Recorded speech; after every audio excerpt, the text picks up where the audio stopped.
a very wet season here in Cape Coral. In fact, we received 126% of our normal rainfall, or about 10 inches. Unfortunately, though, that was not enough to recharge an aquifer that supplies water, including drinking water, to northeast Cape Coral.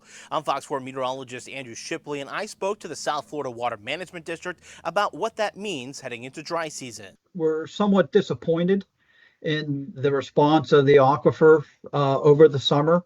Mark Elsner is the Supply Bureau Chief for the district. He says that we typically see a 15-foot increase in the aquifer during the summer months, but this summer it only rose 3 to 5 feet. I think it's just due to demands in the Cape itself. Unlike last winter, where El Nino conditions brought a wetter than average dry season, this dry season is expected to be drier and warmer as La Nina settles in. And, historically we have seen around a 15 to 17 foot drawdown during the dry season. So that does give us a considerable amount of concern. We didn't experience that last year, but if history repeats itself, it could bring us very close to that minimum flow and level and harm to the aquifer. Harm, Elsner said, could happen if water levels drop to 103 feet below the surface. It's currently at 87 feet. Think of the aquifer as a balloon full of water, he tells me. The water supports the outside of the balloon.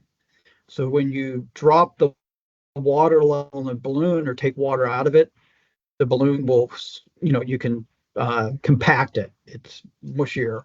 Elsner says if the aquifer compacts or collapses, that can hurt the amount of water it can hold. He says this winter's draw will likely lead to more dry wells in Northeast Cape, forcing residents to drill deeper.